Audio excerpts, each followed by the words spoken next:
श्रीसूर्यकवचस्तोत्रम् शृणुष्व मुनिशार्दूल सूर्यस्य कवचं शुभम् शरीरारोग्यदं दिव्यं सर्वसौभाग्यदायकम् देदीप्यमानमुकुटं स्फुरन्मकरकुण्डलम् ध्यात्वा सहस्रकिरणं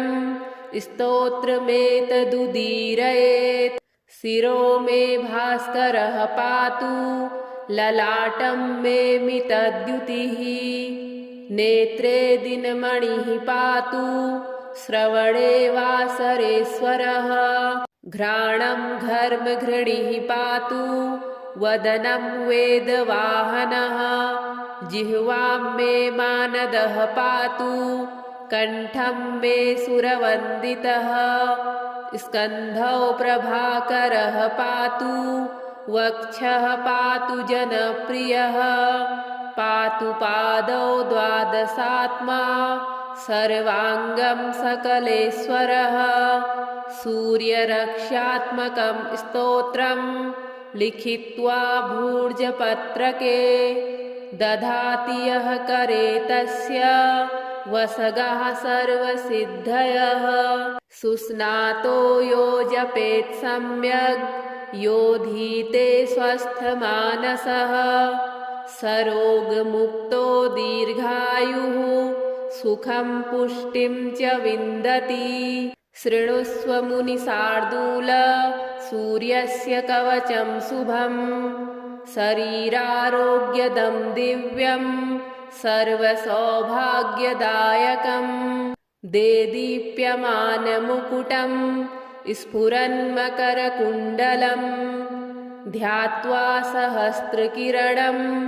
स्तोत्रमेतदुदीरयेत् शिरो मे भास्करः पातु ललाटं मे मितद्युतिः नेत्रे दिनमणिः पातु श्रवणे वासरेश्वरः घ्राणं घर्मघृणिः पातु वदनं वेदवाहनः जिह्वां मे मानदः पातु कण्ठं मे सुरवन्दितः स्कन्धौ प्रभाकरः पातु वक्षः पातु जनप्रियः पातु पादौ द्वादशात्मा सर्वाङ्गं सकलेश्वरः सूर्यरक्षात्मकं स्तोत्रं लिखित्वा भूर्जपत्रके दधाति यः करे तस्य वसगः सर्वसिद्धयः सुस्नातो यो जपेत् सम्यग् यो धीते स्वस्थमानसः सरोगमुक्तो दीर्घायुः सुखं पुष्टिं च विन्दति शृणुष्व मुनिशार्दूल सूर्यस्य कवचं शुभम् शरीरारोग्यदं दिव्यं सर्वसौभाग्यदायकम् देदीप्यमानमुकुटं स्फुरन्मकरकुण्डलम् ध्यात्वा सहस्रकिरणं स्तोत्रमेतदुदीरयेत् शिरो मे भास्करः पातु ललाटं मे मितद्युतिः नेत्रे दिनमणिः पातु श्रवणे वासरेश्वरः घ्राणं घर्मघृणिः पातु वदनं वेदवाहनः जिह्वां मे मानदः पातु कण्ठं मे सुरवन्दितः स्कन्धौ प्रभाकरः पातु वक्षः पातु जनप्रियः पातु पादौ द्वादशात्मा सर्वाङ्गं सकलेश्वरः सूर्यरक्षात्मकं स्तोत्रं लिखित्वा भूर्जपत्रके दधाति यः करे तस्य वसगः सर्वसिद्धयः सुस्नातो यो जपेत् सम्यग् यो धीते स्वस्थमानसः सरोगमुक्तो दीर्घायुः सुखं पुष्टिं च विन्दति। शृणुष्व मुनिशार्दूल सूर्यस्य कवचं शुभं शरीरारोग्यदं दिव्यं सर्वसौभाग्यदायकं देदीप्यमानमुकुटं स्फुरन्मकरकुण्डलं ध्यात्वा सहस्रकिरणं स्तोत्रमेतदुदीरयेत् शिरो मे भास्करः पातु ललाटं मे मितद्युतिः नेत्रे दिनमणिः पातु श्रवणे वासरेश्वरः घ्राणं घर्मघृणिः पातु वदनं वेदवाहनः जिह्वां मे मानदः पातु कण्ठं मे सुरवन्दितः स्कन्धौ प्रभाकरः पातु वक्षः पातु जनप्रियः पातु पादौ द्वादशात्मा सर्वाङ्गं सकलेश्वरः सूर्यरक्षात्मकं स्तोत्रं लिखित्वा भूर्जपत्रके दधाति यः करे तस्य वसगः सर्वसिद्धयः सुस्नातो यो जपेत् सम्यग् यो धीते स्वस्थमानसः सरोगमुक्तो दीर्घायुः सुखं पुष्टिं च विन्दति शृणुष्व मुनिशार्दूल सूर्यस्य कवचं शुभं शरीरारोग्यदं दिव्यं सर्वसौभाग्यदायकं देदीप्यमानमुकुटं स्फुरन्मकरकुण्डलं ध्यात्वा सहस्रकिरणं स्तोत्रमेतदुदीरयेत् शिरो मे भास्करः पातु ललाटं मे मितद्युतिः नेत्रे दिनमणिः पातु श्रवणे वासरेश्वरः घ्राणं घर्मघृणिः पातु वदनं वेदवाहनः जिह्वां मे मानदः पातु कण्ठं मे सुरवन्दितः स्कन्धौ प्रभाकरः पातु वक्षः पातु जनप्रियः पातु पादौ द्वादशात्मा सर्वाङ्गं सकलेश्वरः सूर्यरक्षात्मकं स्तोत्रं लिखित्वा भूर्जपत्रके दधाति यः करे तस्य वसगः सर्वसिद्धयः सुस्नातो यो जपेत् सम्यग् यो धीते स्वस्थमानसः सरोगमुक्तो दीर्घायुः सुखं पुष्टिं च विन्दति शृणुष्व मुनिशार्दूल सूर्यस्य कवचं शुभं शरीरारोग्यदं दिव्यं सर्वसौभाग्यदायकं देदीप्यमानमुकुटं स्फुरन्मकरकुण्डलं ध्यात्वा सहस्रकिरणं स्तोत्रमेतदुदीरयेत् शिरो मे भास्करः पातु ललाटं मे मितद्युतिः नेत्रे दिनमणिः पातु श्रवणे वासरेश्वरः घ्राणं घर्मघृणिः पातु वदनं वेदवाहनः जिह्वां मे मानदः पातु कण्ठं मे सुरवन्दितः स्कन्धौ प्रभाकरः पातु वक्षः पातु जनप्रियः पातु पादौ द्वादशात्मा सर्वाङ्गं सकलेश्वरः सूर्यरक्षात्मकं स्तोत्रं लिखित्वा भूर्जपत्रके दधाति यः करे तस्य वसगः सर्वसिद्धयः सुस्नातो यो जपेत् सम्यग् यो धीते स्वस्थमानसः सरोगमुक्तो दीर्घायुः सुखं पुष्टिं च विन्दति शृणुष्व मुनिशार्दूल सूर्यस्य कवचं शुभं शरीरारोग्यदं दिव्यं सर्वसौभाग्यदायकं देदीप्यमानमुकुटं स्फुरन्मकरकुण्डलं ध्यात्वा सहस्रकिरणं स्तोत्रमेतदुदीरयेत् शिरो मे भास्करः पातु ललाटं मे मितद्युतिः नेत्रे दिनमणिः पातु श्रवणे वासरेश्वरः घ्राणं घर्मघृणिः पातु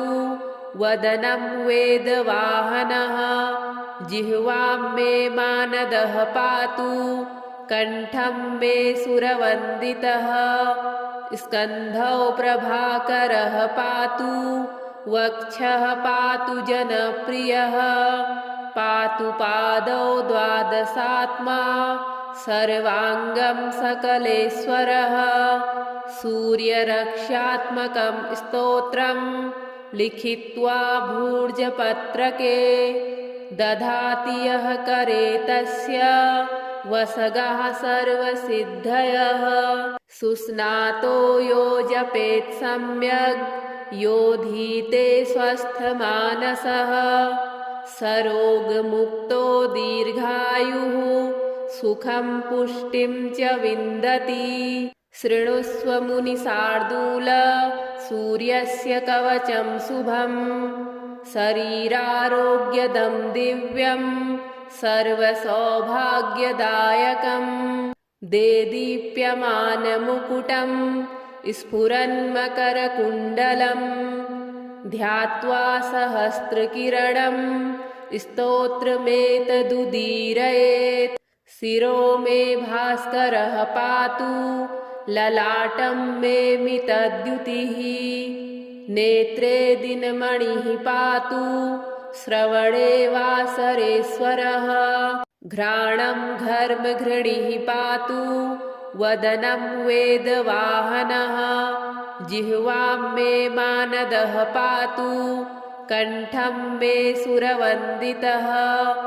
स्कन्धौ प्रभाकरः पातु वक्षः पातु जनप्रियः पातु पादौ द्वादशात्मा सर्वाङ्गं सकलेश्वरः